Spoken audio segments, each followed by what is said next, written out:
সুপ্ৰভাত, নমস্কাৰ। আজি আহিছোঁ আমাৰ লক্ষ্মীনগৰ মহিলা সমিতিয়ে থোৰতে পতা কিবা এটা কম্পিটিশ্যনৰ প্ৰতিযোগিতাৰ আয়োজন কৰিবলৈ লৈছে। কি পাতে কি কথা আমাক এতিয়া নকয়, পিছত ক'ব। কি হয় দেখুৱামচোন দেই। আৰু এয়া হৈছে আমাৰ নামঘৰ। আমাৰ নামঘৰতে আচলতে সকলোখিনি অনুষ্ঠান হয়। মই আপোনালোকক এনেকৈ দেখাই দিছোঁ অকণমান ৰ'ব।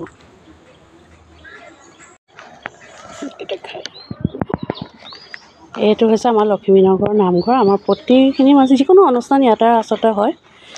এয়া মোৰ ভণ্টি এগৰাকীও আহিছে। আমি এনেকৈ আজি গোট খাম আৰু সকলোবিলাক কি পাতোঁ আমি আপোনালোকক দেখুৱাই থাকিম বাৰু। আমাৰ যিটো পুণ্য দেৱী ন্যাস পতা পাতিছে তাৰ গৰাকী আমাৰ বাইদেউ সকলোৱে আদৰৰ। এই বাইদেউৰ মুখেৰে দুআষাৰ মই আপোনালোকলৈ আগবঢ়াইছোঁ। বাইদেউ কওকচোন আপুনি। আমাৰ লখিমীনগৰ মহিলা সমিতিৰ যোগেদি আমি কাব্যম সাহিত্য বঁটা বুলি এটি প্ৰতিযোগিতা আজিৰ পৰা 4 বছৰ আগতে আৰম্ভ কৰিছিলোঁ।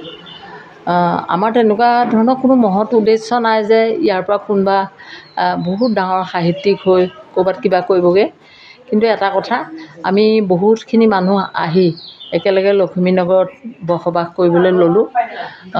আমি ভাবিলোঁ যে আমি এটা সুন্দৰ চৰ্চাৰ মাজেদি যদি থাকোঁ, এটা আৰম্ভ কৰোঁ, তেতিয়াহ'লে আমাৰ খুব ভাল লাগিব মহিলাখিনি একেলগে থাকি মেলি। সেইটো উদ্দেশ্যৰে মই ইয়াত কাব্যম সাহিত্য বঁটাটো আৰম্ভ কৰিছিলোঁ। আৰু খুব ভাল লাগে যে এতিয়ালৈকে যোৱা 4 বছৰত মই দেখিছোঁ, আৰু ইয়াত যে একেবাৰে লিখা মানুহ নাই সেইটো কথা নহয়, আগৰ পৰা সাহিত্য চৰ্চা কৰি থকাও বহুত আছে। মোৰ মানে সপোনটো আছিল যে যিসকলে কৰা নাই তেখেতসকলেও হাতত কলমটো তুলি লওক, আৰু তেখেতসকলৰ কলমৰ পৰাও তাৰমানে আমাৰ সমাজখনক শৃংখলিত কৰি ৰখা বা অন্যান্য সৎ চিন্তা কিছু সমাজলৈ প্ৰেৰণ কৰিব পৰা কিছু লিখিবলৈ তেওঁলোকে শিকক।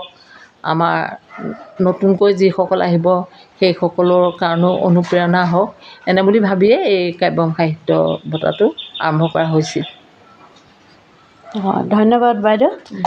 আৰু মই কিছুমান ছবি পঠিয়াম আমি কোনে কোনে প্ৰতিযোগিতাত অংশগ্ৰহণ কৰিছোঁ, আপোনালোকে আদৰি ল'ব বুলি ভাবিলোঁ। নমস্কাৰ।